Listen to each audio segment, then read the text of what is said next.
about my first book. I'm excited, I'm engaged, and I talked. Okay, I'm talking today, but I'm primarily going to read a paper that will be published in the East Texas Historical Review, or the East Texas Historical Journal, excuse me. This is my second book project, as Professor Villano discussed.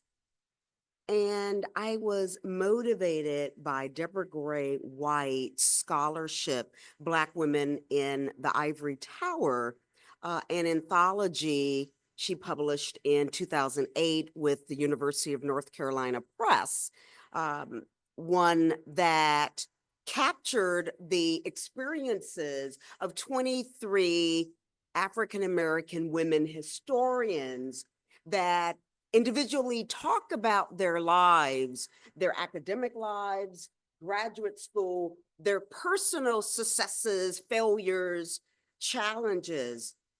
So inspiring, I became interested in wanting to produce my own anthology looking at Black women historians in Texas.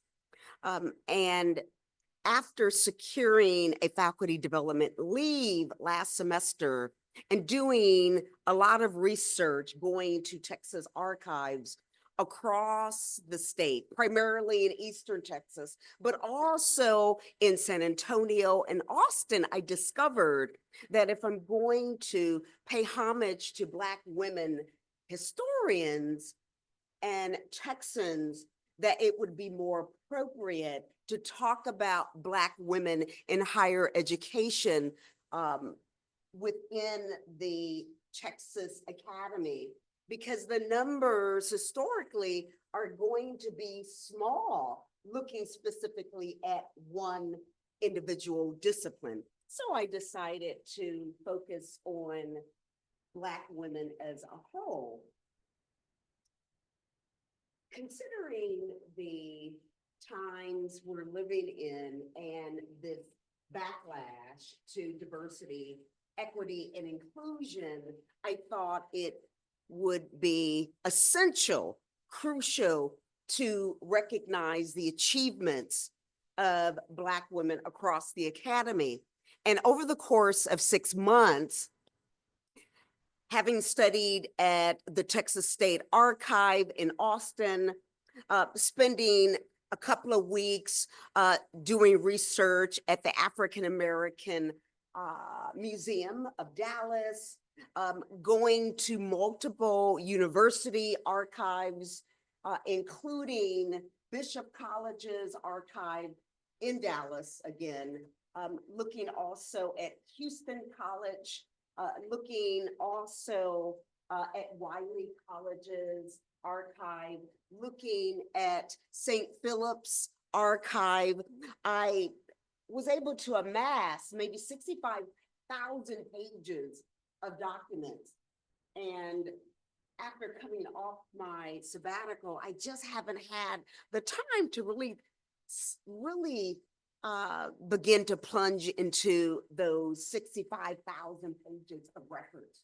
I was able to put together a small paper that looks at Artemisa Bowden, a Black college president. And Texas is very interesting because Texas is home to 2 Black women college presidents during the period of racial segregation. And Bowden is probably the least popular of the 2 women. So I was kind of really struck by her life and her life experiences, her commitment to African American higher education. So I decided to focus my scholarly article on Bowden, and I am going to use this for the larger book proposal that I am developing right now. But let me talk for a few minutes. I have to tell you, when I say a few minutes, that probably means 60 minutes, but I'm going to really try to shorten this, and I won't get to the entire paper, but I will get to introduce you to who Bowden was and how she trailblazed a path of greatness for hundreds of Black women faculty in Texas higher education today. According to the St. Philip's College welcome page, St. Philip's College, founded in 1898, is a comprehensive public college whose mission is to empower our student population through educational achievement and career readiness. As a historically Black college and Hispanic serving institution, St. Philip's College responds to the needs of a population rich in ethnic, cultural, and socioeconomic diversity. Located on 1801 Martin Luther King Drive in the heart of San Antonio's working class and predominantly Black East Side, it has historically catered to South Central Texas African Americans desiring a quality college education in the 20th century during the era of de jure and de facto segregation. Like other historically Black colleges and universities, usually known as HBCUs, however, more African-American college students sought entry into predominantly white institutions, known generally as PWIs, following the success of the school desegregation during the modern civil rights movement in Texas. San Antonio, a majority minority city, primarily comprises people of Mexican origin. As San Antonio's Latinx population surged from 51% in 1970 to 55% in 1990 to 65% in 2020, its African American population has dropped from 14% in 1900 to 7% in 1990 to 6% in 2020. At the same time, St. Philip College has continued to grow due to the steady enrollment of non-Black people.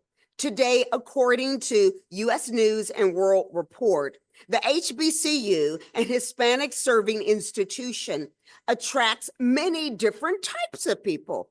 For example, here are its demographics. It is 59% Latinx American, 22% white American, 9% Black American, 2% Asian American, 4% two or more races, and 2% other.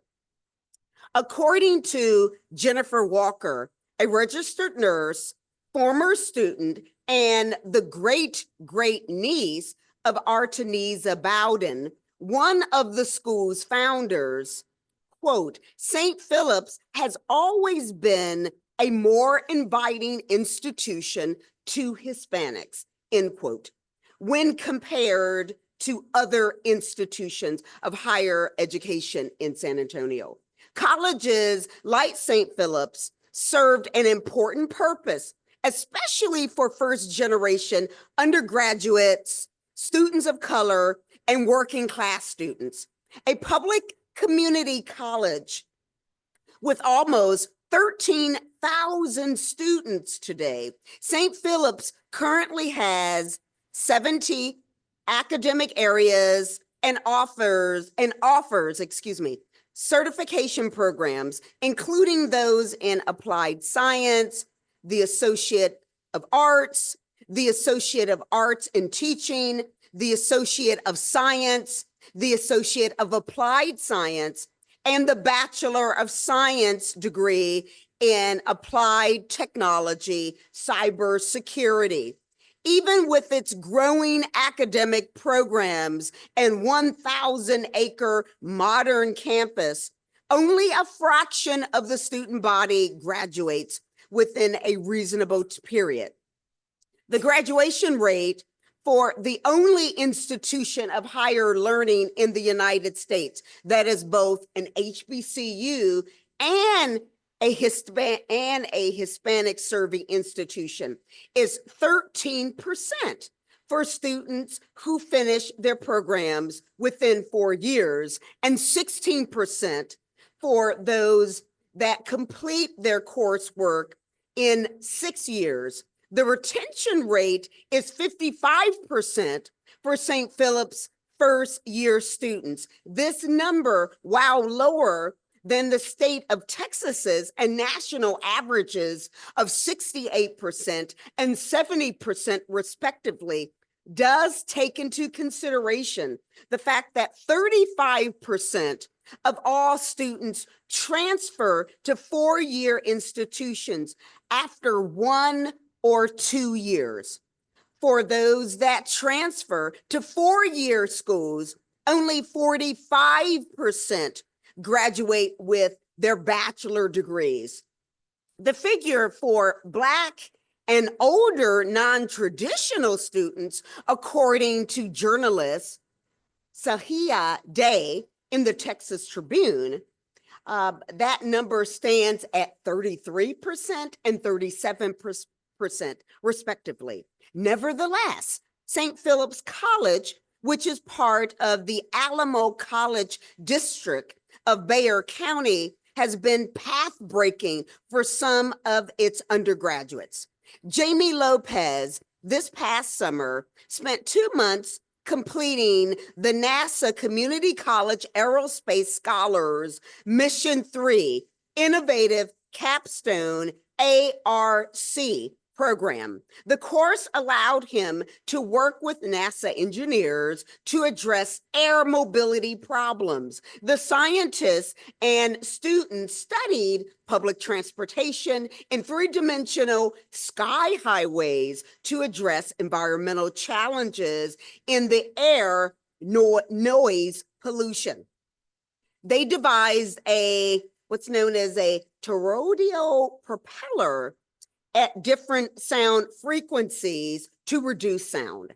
The talented student hopes to participate in Project Sure on NASA's 2025 Gateways to Blue Skies competition to create aviation type systems that can increase agricultural production. Lopez plans to earn his Associate of Arts degree this year and will go on to earn a bachelor's degree in business. Alum Moonji Nafor grew up on St. Philip's campus. According to Nafor, St. Philip's College has a special place in my heart. My dad works here. I've seen the positive effects it has on the community since I was a child, end quote. Her father, Professor Solomon Infer, is an associate professor of nutrition in the Department of Biology at St. Philip's College. Nafer transferred to the University of Texas at Austin and eventually earned a bachelor's degree in public relations in 2023. Currently a graduate student at LSU, earning a Master of Business Administration with a specialization in data analytics. The young woman credits her time at St. Philip's as amazing and sees the institution as a place that prepared her well for her future.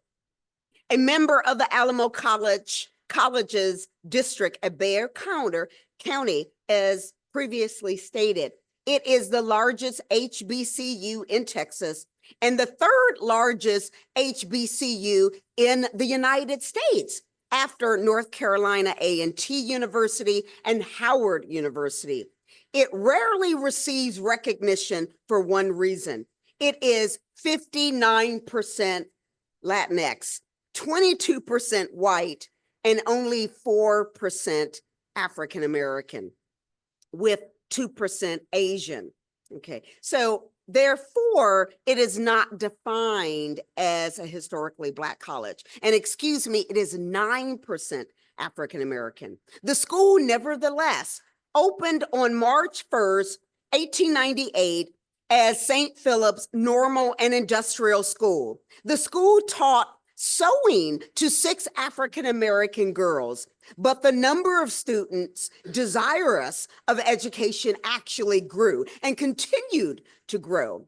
The missionary district of the Western Texas of the Episcopalian Church established the school. It also opened the West Texas Military Academy, whose alumni included the future General Douglas MacArthur. In 1902, Bishop James Steptoe Johnson, who led the Episcopalian Church of the Western Texas Missionary District, hired 23-year-old Artemisa Bowden as the school's principal and teacher. The Georgia native studied served at St. Philip's for 52 years as principal, president, and dean. Without question, the community college's success today hinges on Bowden's life's work at St. Philip's College. Today in eternity, the deceased educator beams with pride at the sight of the school she helped build, providing an education to 13,000 students of such diverse and unique backgrounds.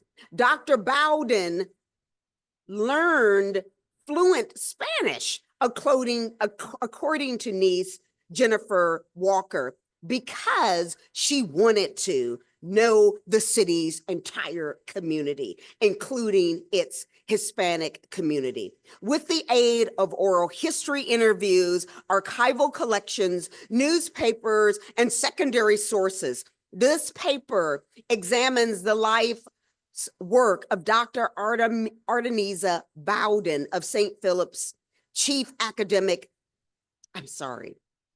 This paper recognizes the life's work of Dr. Artemisa Bowden as St. Philip's chief academic custodian. A product of the Emancipation Proclamation and Reconstruction hopes, Bowden grew up like all African Americans of the United States, particularly those living in the South, imprisoned by the Third Middle Passage, the era of racial segregation and bigotry. Still, the young woman had a strong belief in Black liberation theology, which espoused racial equity, equality, and education as the Christian arbiter of societal transformation.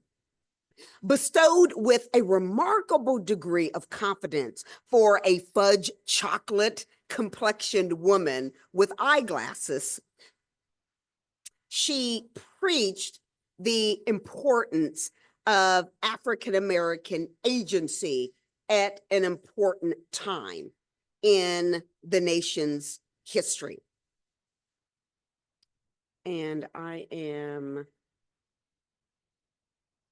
stopping here because for some reason, when I am on my iPad, it will leave the page and go somewhere else. And it has done that at this time. So let me go back to, okay. So bestowed with a remarkable degree of confidence for a chocolate complexioned woman with eyeglasses, she preached this philosophy to her students for over 50 years. Most importantly, she instilled this pride and faith in San Antonio's African American community.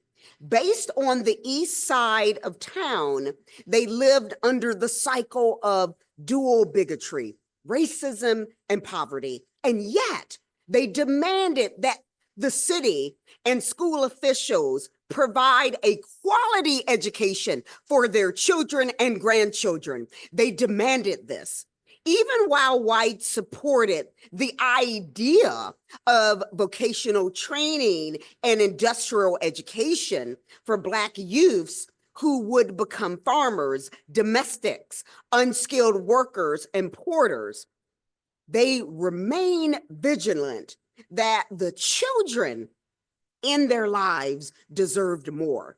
Bowden bolstered this belief, although African descent peoples felt this way even before Bowden's arrival in San Antonio. This study, therefore, examines Bowden, the educator and community activist. She never expressed outward anger toward white racists for their refusal to acknowledge Black humanity, although some truly saw her as a threat.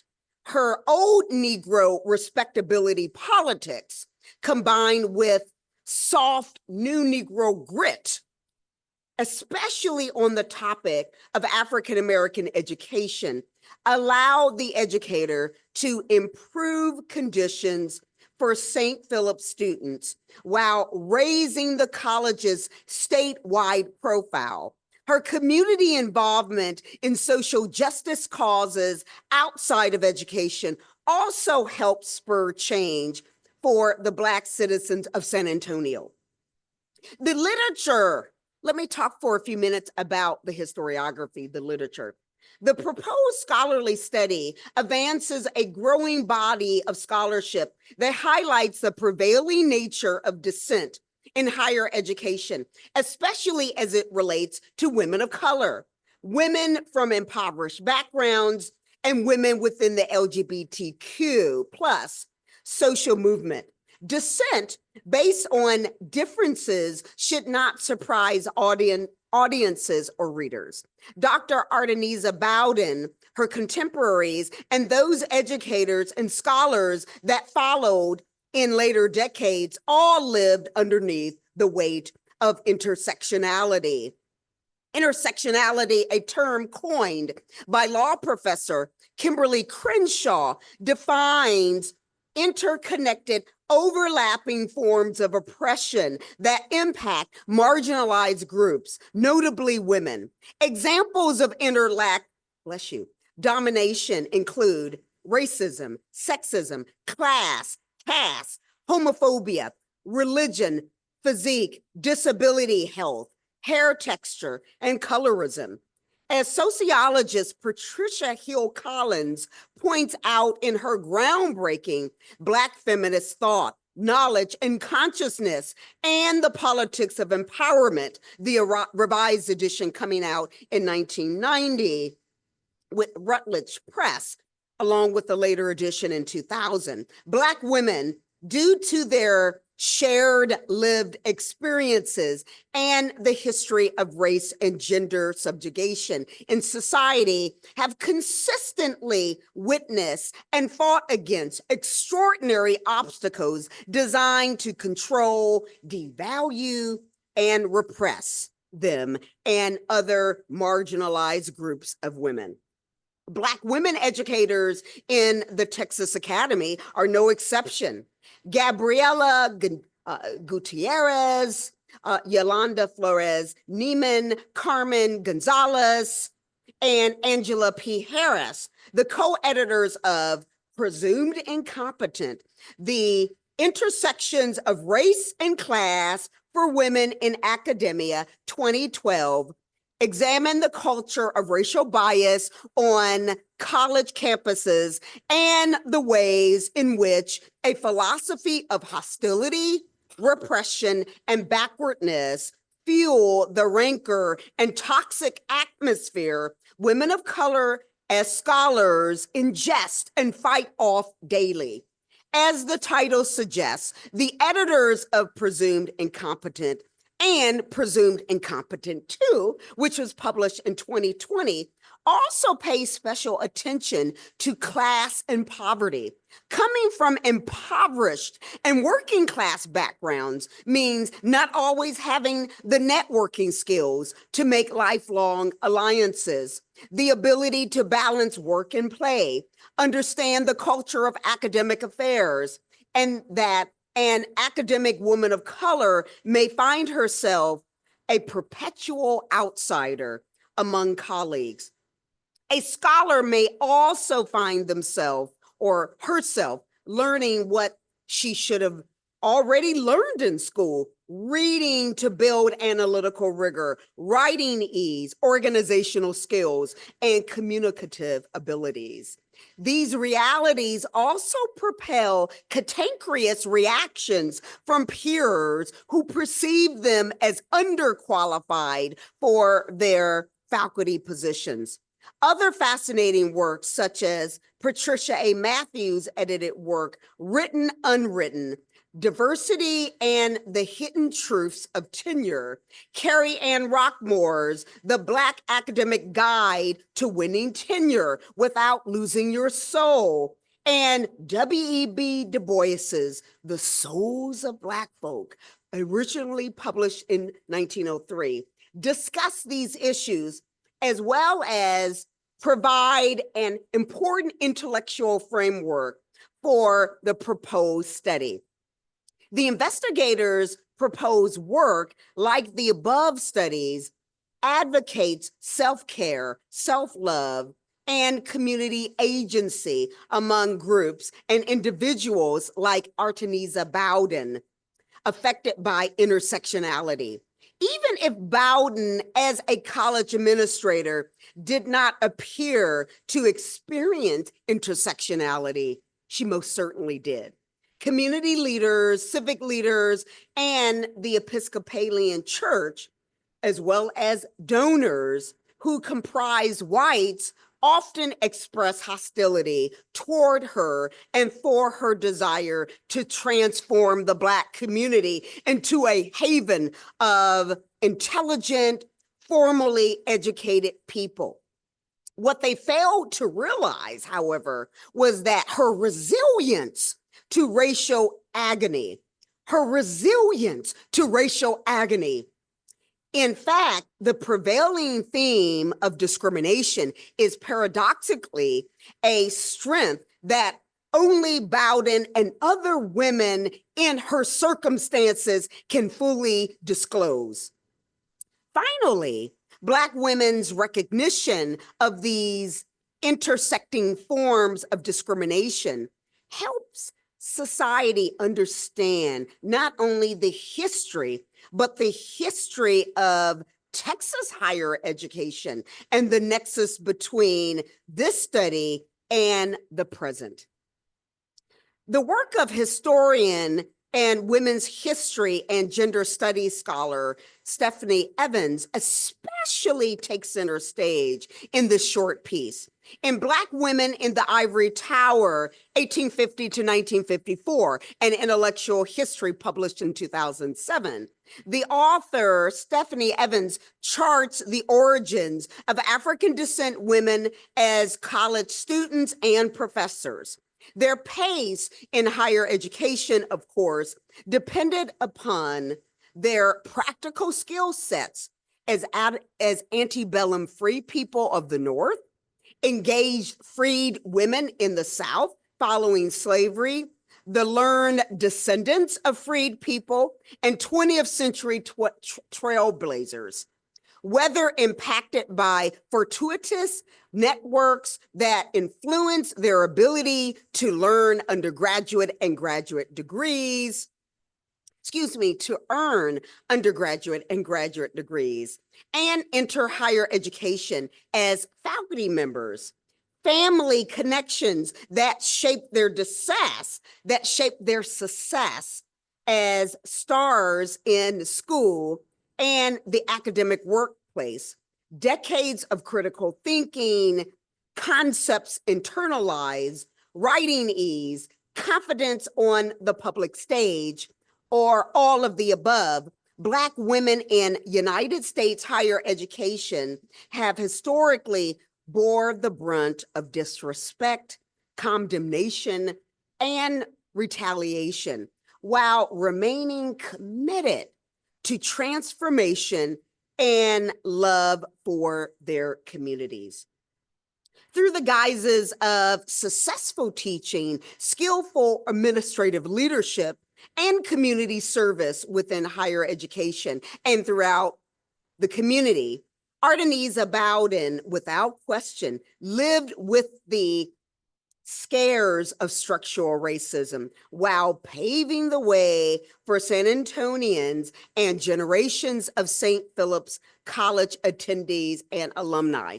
More importantly, while discouraged within the academy as servants, service in and of itself will always take on a special meaning to African descent women. According to historian Stephanie Evans, the Black women scholars who serve their communities and who serve within the academy have always been directed to give. They have always been reinvigorated through their service and their teaching aims.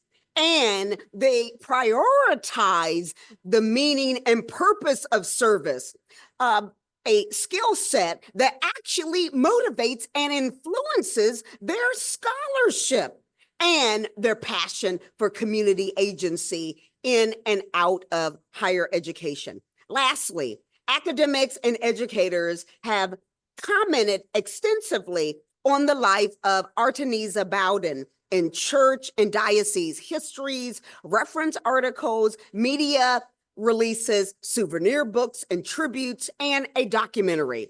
Former students and colleagues such as Catherine Durbin have written about Bowden.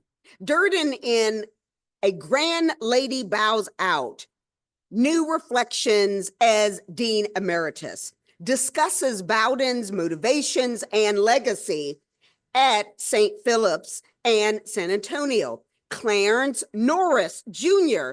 in his dissertation titled St. Philip's College, a case study of a historically Black two-year college, writes a thorough history of the school his father served in as a professor and dean for decades.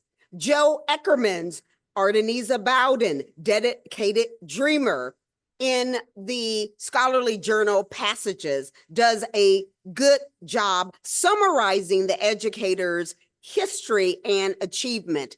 In 2018, Dr. Beverly Bragg, wrote the first scholarly article about Artemisa Bowden. Artemisa Bowden, the founder of St. Philip's College, came out in the Journal of the Life and Culture of San Antonio, published by the University of Incarnate Word.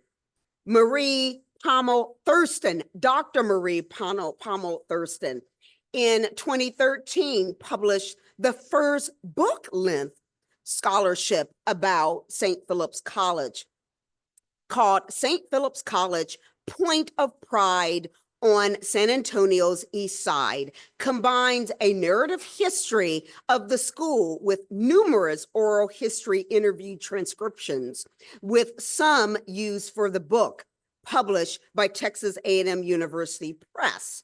In time for the school's special commemoration service in 2015, 46 years after Bowden's death. This study builds on these invaluable works on Bowden and her lifelong legacy, humble beginnings and education. Now I am beginning my outright discussion of Bowden. Artemisa Bowden, like most Southern African Americans, traced her familial lineage to North American slavery and West Central Africa. Her paternal grandparents, James Bowden and Artie Millett, were born as enslaved property in Macon, Georgia in the early 19th century. Macon, a commercial city, transportation hub for rural central Georgia, and budding industrial center at the time of secession in 1860, relied heavily on slave labor in their commissaries as teamsters in cotton mills, to pave sidewalks and streets, to cut down and transport lumber for sawmills, to build railroad track and operate trains, to work in ordnance plants, and to cultivate cotton in the surrounding area. And obviously, this continued for the duration of the Civil War. Moreover, Macon, a major slave market, saw the buying and selling of humans daily. People traveled from across the state and from across the South to purchase slaves. Milas Bowden's parents, therefore, do not easily appear in the slave censuses of 1850 and 1860, since they could have been hired out regularly, worked on nearby plantations, or found themselves sold into another city or state, although the latter is unlikely, since Milas Bowden knew his parents personally and knew them quite well. Milas Bowden appears in the 1870 census as a 15-year-old farm laborer residing in the home of James and Amelia Hill, a Black family in Forsyth County, the city of Forsyth in Monroe County, Georgia. But the census does not give any listing for his parents after emancipation. The Freedmen's Bureau records potentially show a James Bowden as a patient in the Macon Hospital between 1865 and 1860. But the name identified may not be that of Freedman James Bowden, the grandfather of Artemisa Bowden. Other than 80 years old Milas Bowden's 1936 death certificate, Ancestry.com has no information on Milas's mother, Maddie Bowden. Whether Milas had regular contact with his parents or not, he taught his children to have a deep personal connection with their elders and ancestors. The daughter of freed people, Milas and Mary Bowden, Artemisa Bowden was born on New Year's Day, 1879 in Albany, Georgia, in the county of Dougherty. The oldest of 5 children, Bowden is listed in the 1880 census as a 1-year-old in the household of her parents, Milas and Mary Bowden, in Brunswick, the southeastern coastal town near the Atlantic Ocean. The other siblings followed in chronological order: Edward Gerard Bowden, Mary or Mamie Bowden, Henry James Bowden Sr., Florence Bowden Coleman, and Lelia Baylor, an outside child, the baby of the 5 being an outside child. Artemisa, Edward, Mamie, and Henry came into the world as the children of Milas and Mary Bowden. A tight-knit household that always encouraged the children to excel academically. It suffered a traumatic loss right before the turn of the century. Mary Bowden, the mother, died in the late 19th century, perhaps not yet 40 years of age. This devastated the children. Milas remarried Florence in 1897, and the couple had a little girl named Florence, also named Florence after her mother.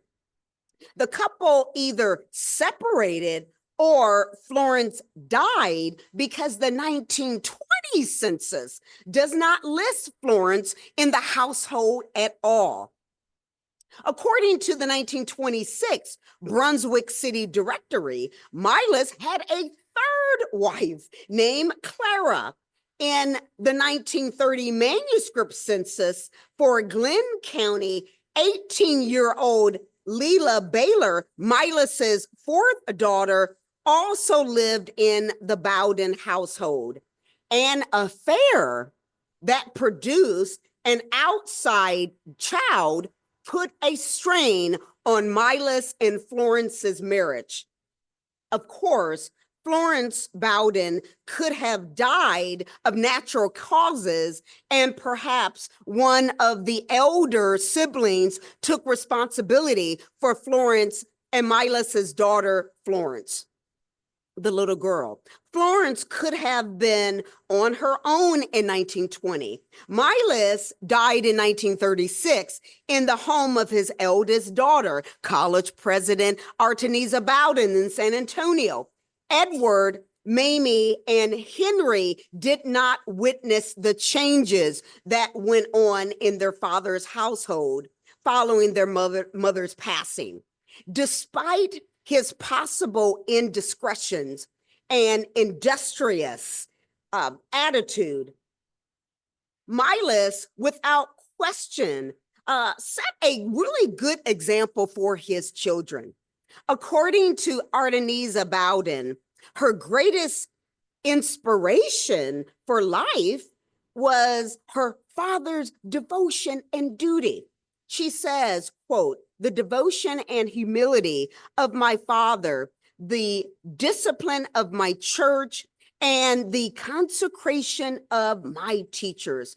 My father had an insatiable desire to be of use, help, and be a functionable part of any worthwhile community movement," end quote. When asked about donating to the building fund for a new Episcopal church for African Americans, Milas Bowden responded that although he did not have money, his donation will be days of labor carrying the hod. He helped build St. Anthony's Episcopal Church and remained a church pillar until his death. Milas, who was 10 or 11 when slavery ended, never learned to read or write. He nevertheless worked hard to provide for his family, putting his oldest children through boarding school in Raleigh, North Carolina, and purchasing a home in Brunswick, Georgia. Milas also made it a point to highlight these important skill sets to his children. Upon the recommendation of the family pastor and immediately after their mother's death, the children relocated to Raleigh, North Carolina to attend school. President Artemisa Bowden included. The Bowden children left for Raleigh's St. Augustine's Industrial and Normal School sometime in the late 1890s. The boarding school, like many private institutions for Black people in the late 19th century, took over the duties of the local public school. In the Raleigh area, public rural school districts refuse to provide public schools for African Americans. Again, let me say that again. Public rural school districts refuse to provide public schools for African Americans. Tax dollars across the rural South went to educate white youths, including the tax dollars of African Americans. Whites did not want to educate Blacks. Black residents, however, opened private church schools that operated based on the meager resources of the congregants. Rural Blacks lived primarily as sharecroppers. As tenants, they had minuscule disposable income for donation drives. They nevertheless did their part to give children a basic primary school education. During the era of racial segregation, African descendants could not depend on their local and state governments to provide their children with adequate and equitable resources for schooling. President Artemisa Bowden knew this for certain. St. Augustine's Industrial and Normal School, however, had assistance and provided their students with a quality education. The school's history began in Reconstruction, North Carolina, chartered in 1867 as the Normal School and Collegiate Institute by Reverend Brenton Smith, Secretary of the Freedmen's Commission of the Protestant Episcopal Church, and the Right Reverend Thomas Atkinson, Bishop of the Diocese of North Carolina, who served as the first chair of the school's Board of Trustees. Dr. Smith became the school's first principal. Two types of colleges came onto the scene across the South beginning during the Reconstruction period. Through the early 20th century, state legislatures formed industrial colleges that provided freed people and their children with formal training in agriculture and industrial trades based on the Hampton model coined by Samuel Clemens Armstrong. Proponents of this form of education, including educator and politician Booker T. Washington, wanted African Americans to serve as the South's chief supplier of unskilled and semi-skilled labor. Most whites favored the industrial theory, most whites favored the educational theory for African Americans. A minority of whites and most Black intellectuals supported a traditional liberal arts education for Black people, one that taught Latin, Greek, philosophy, history, English, literature, mathematics, science, the arts, and religion. President Bowden understood this very well. Religious bodies established these institutions for African descent people. Without even scarce state funds, these schools depended on donations from white philanthropists and tuitions and fees. Religious groups also finance white private schools, but they put more of the church's resources into these bodies compared to Black colleges. The effects led to impoverished conditions, unsanitary facilities, inadequate school supplies and books, and fluctuation in available courses. Private schools also placed whites in control. Whites comprise the members of the trustee boards, administration, and faculty at both state and private colleges, at least through World War I. These schools also taught basic reading and writing skills, mostly, as well as high school training through the early 20th century. With few exceptions, many schools only awarded baccalaureate degrees in the 1920s, even while white religious leaders who shepherded private education for Black people believed in the race acquiring equal educational opportunities while still discouraging integration and social equality. Black people that had the opportunity to acquire an education nevertheless used these schools to improve their material conditions and lifestyles while also serving the race. St. Augustine's afforded these opportunities to many. Its most famous graduate is Dr. Anna Julia Cooper, the first Black woman to earn a PhD in history, graduating from the University of Sorbonne in 1924 at the age of 66. Cooper, a freed child of slavery, was born in 1858, 2 years after Artemisa Bowden's father, Milas. Cooper, however, learned to read and earned a scholarship to St. Augustine's College in 1868. She remained a student there for 14 years and even taught Latin, Greek, English, music, and voice as an instructor before going on to Oberlin in 1881.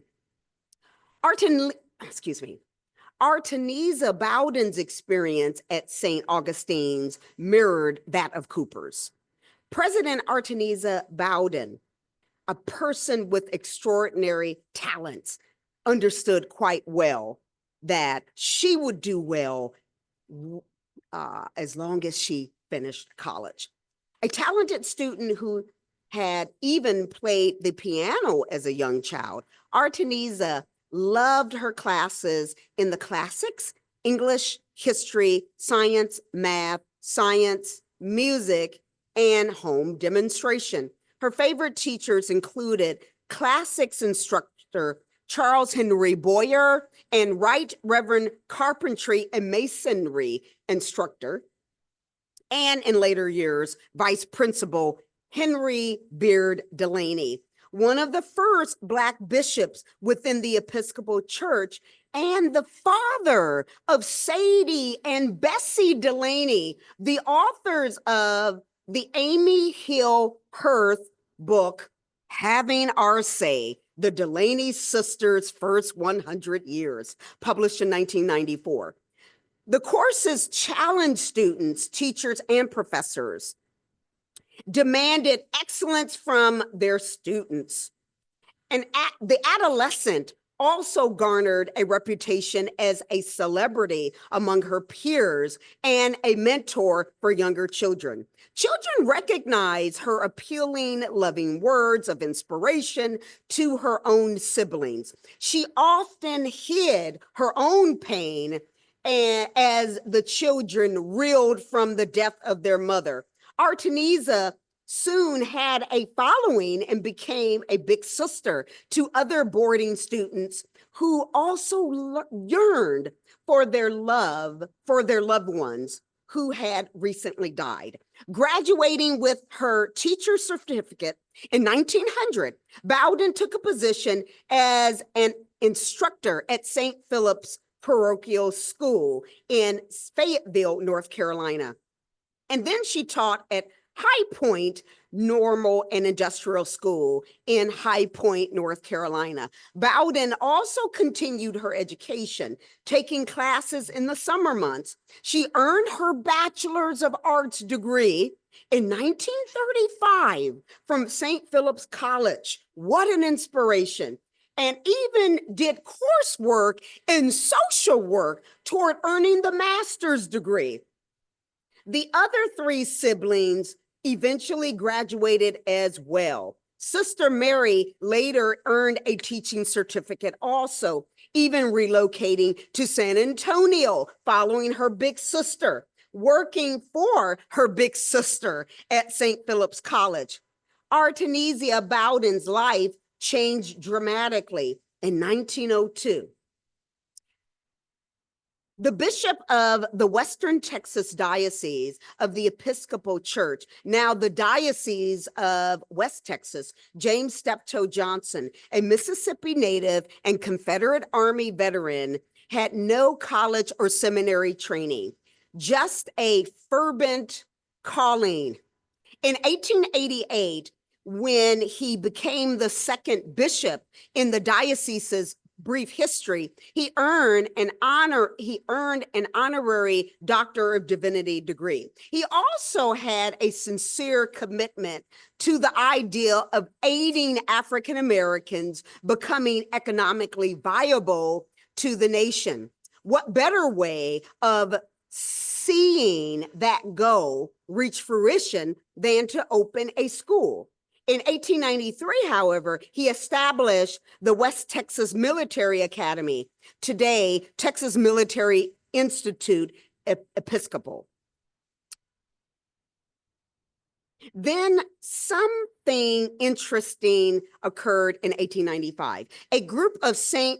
James's African Methodist Episcopal Church members discussed with Bishop Johnson their interest in forming a Black Episcopal church. This seemed unusual because Episcopalians tended to be wealthier and held services without loud shouting, chants, and music.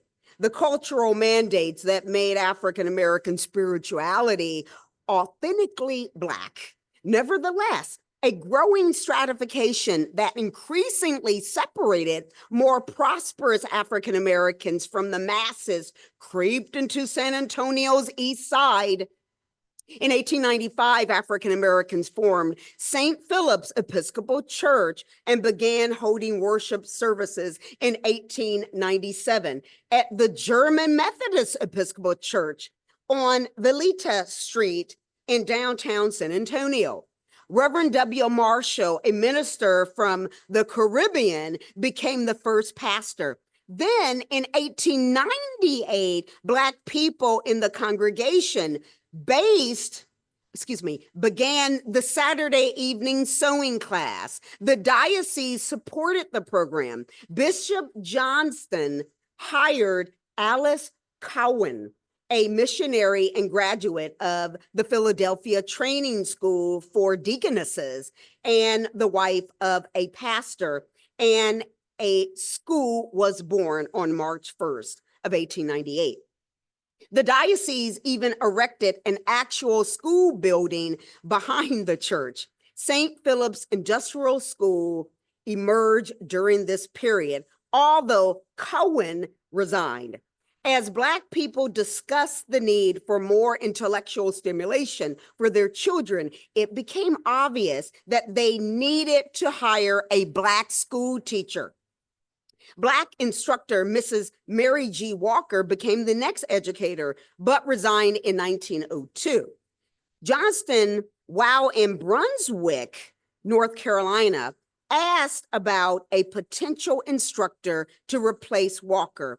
One name came to mind, that of Artemisa Bowden. The growing Black population of San Antonio, which made up 14% of the total population in 1900, demanded better educational opportunities for their children. San Antonio's African American population grew from 7,500 in 1900 to 10,700 in 1910 to 17,800 in 1930, an increase of 42%.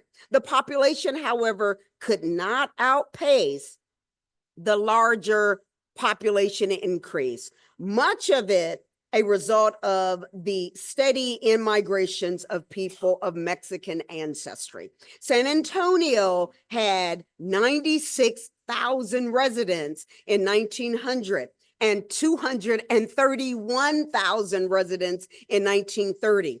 Black people only comprised 11% of the city's population in 1910. Also, due to racial exclusion, they worked the worst jobs and earned the lowest wages. Those that lived outside San Antonio and farmed usually labored as farmhands and sharecroppers. As the city of San Antonio grew, nevertheless, they dreamed of increased opportunities being afforded to their children.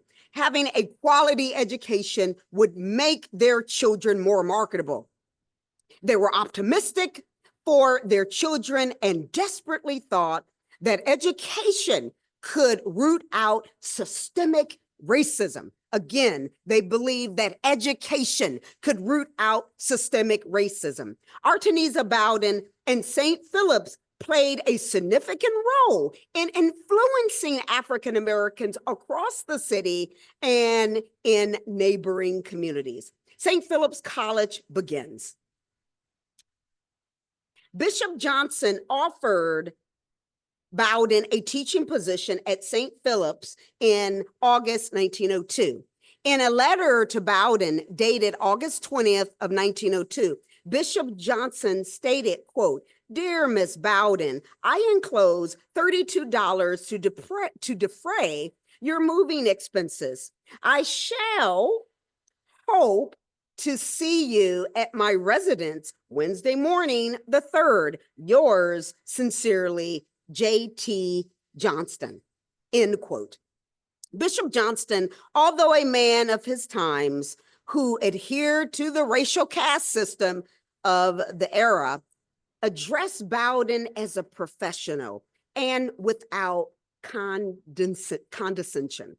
This and other correspondence between the two from 1902 to 1923, the year Johnston died, also points out the ways in which Bowden aroused nuanced tenets about African Americans.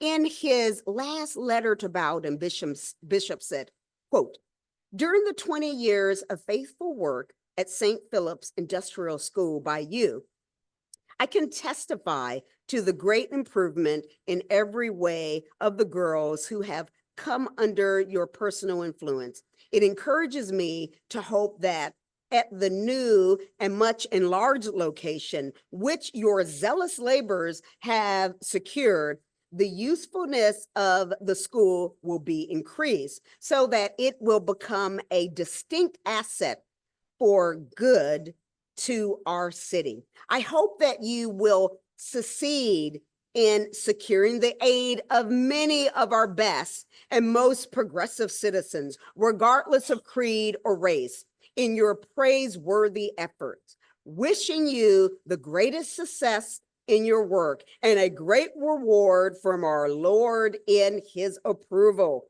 of well done.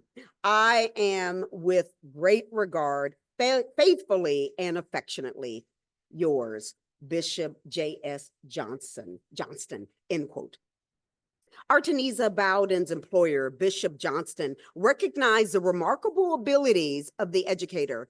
An excellent school teacher and efficient principal, Bowden knew she could do more with the school.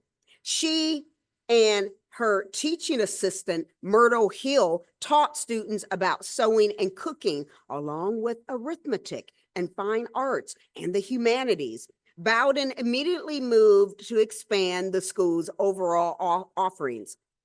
Most of all, they engaged the enthusiastic students. They also grew the number of students regularly attending the school from 20 in 1902 to 42 in 1904 to 55 in 1906. Students paid fees as well in the early years, from about 50 cents to 75 cents for attendance to $2 for weekly music classes. Through her actions, Bowden convinced Bishop Johnston that the students needed a more expansive education if they did in fact hope to succeed in society, one that included grammar, literature, mathematics, science, history, and the arts. Yes, she would not have the wherewithal to avoid industrial education for her students altogether, not until World War II. The federal government and former Confederate states, along with Jim Crow border states, demanded that African-American schools at the primary, high school, and college levels teach industrial training. The Hatch Act of 1890 expanded the definition of land-grant institutions to include HBCUs, but these schools must teach industrial education at their institutions to qualify for resources. Those benefactors that donated to private schools, such as the Peabody Foundation, the Slater Fund, also demanded that the schools teach African Americans industrial education, notably agriculture, vocational training, and manual labor, since these jobs ensured a steady stream of low-wage workers for the expanding industrial workforce, which also included the agribusiness sector. Ardent Northerner and philanthropists, including Andrew Carnegie, William Baldwin, John Eastman, John D. Rockefeller, and Julius Rosenwald, invested millions in primary and industrial education. Most importantly, the proponents of industrial education for African Americans, whether in the North or the South, believe firmly in the idea of white supremacy without question. Scientific racism, eugenics, and social Darwinism. Therefore, while many local communities, according to historian James Anderson, utilize industrial and agricultural training over liberal arts studies in Black classrooms, most found ways to integrate liberal arts education into the curriculum. Without adequate funding from state and local school boards, they desperately depended on philanthropic dollars from private donors. The Protestant Episcopal Church, more liberal on race issues of the day, utilized the messaging and actions of progressive bishops to bolster civil rights, even when many white congregants disagreed strongly with the methods of achieving educational equity. School districts across the South that provided funds for Black education emphasize again industrial learning for Black people over STEM, the fine arts and liberal arts, while at the same time building transformative state-of-the-art high schools designed for whites that promoted science and technology as well as humanities and the arts. Bowden recognized this problem during the progressive era and post-war era and sought to change this paradigm, at least for her students at St. Philip's. Bowden convinced the bishop and other whites in the Episcopal Church that African Americans deserve the opportunity to showcase their fullest potential as students and contributing members of society. Bowden depended on benefactors as well. Although the diocese never financed St. Philip's outright and ongoing, annual donations from committees within the church aided the school, as did donations from the community. While most white San Antonians disregarded the idea of providing Black people with educational equity, some gave generously to the school, along with Blacks, even in times of difficulty.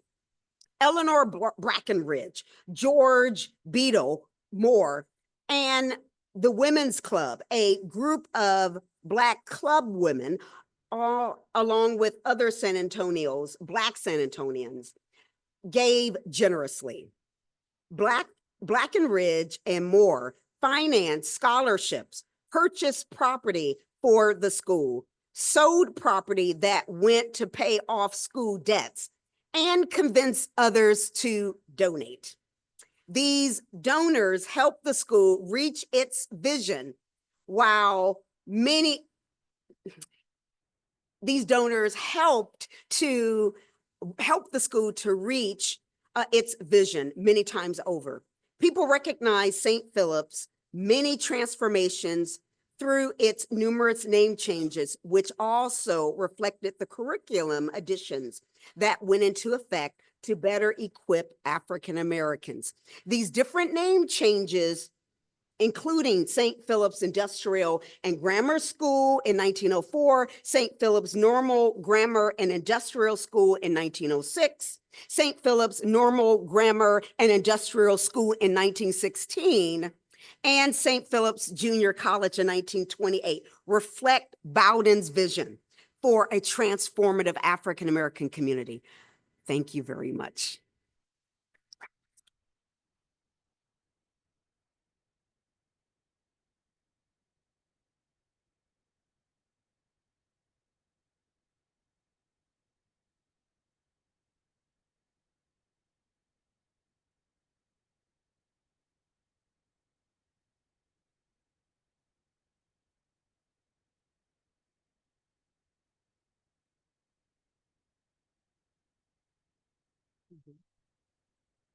And when you say they,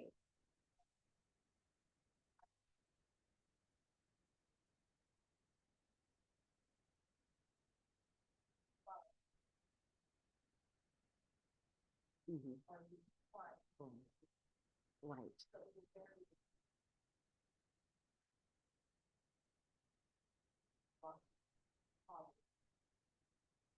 Absolutely, absolutely. So, and this, what a question. So, absolutely. So, African American businesses and the Black community, um, the Black middle class and working class Blacks remain committed to provide a peer education and equal education to Black students. They were committed to do that, but they understood that state governments were going to continue to discriminate, and they were not going to have the funds and financial resources to build the kind of quality schools that were being built for white Americans. So they had to concede. They had to concede.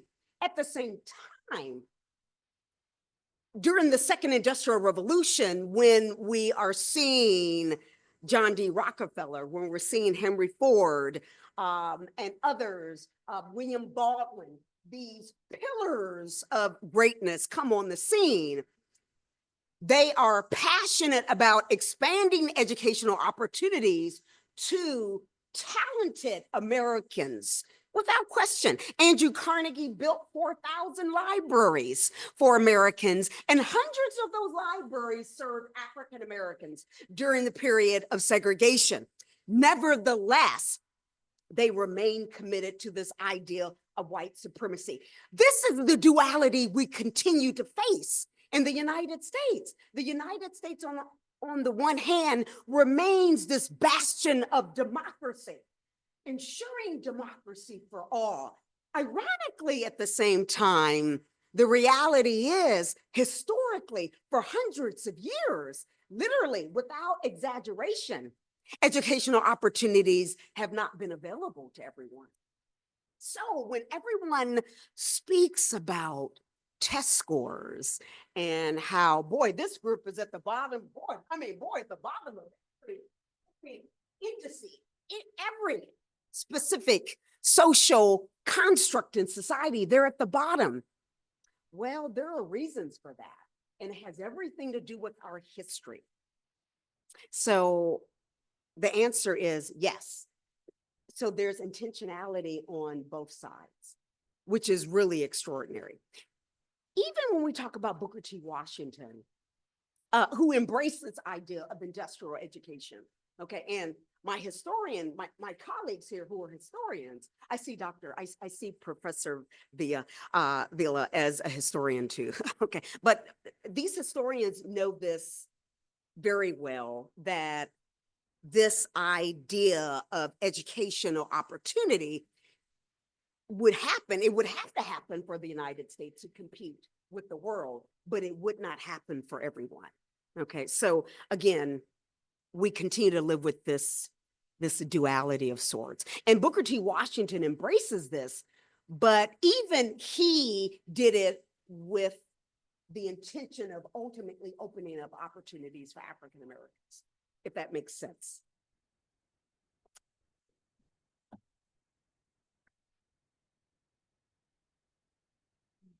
And I'm sorry I went over. Sorry. Does anyone have any questions online? All right. Well, if that's the case, thank you all for joining us for our Vital Voices presentation of the rise of Black women in public education. Thank you.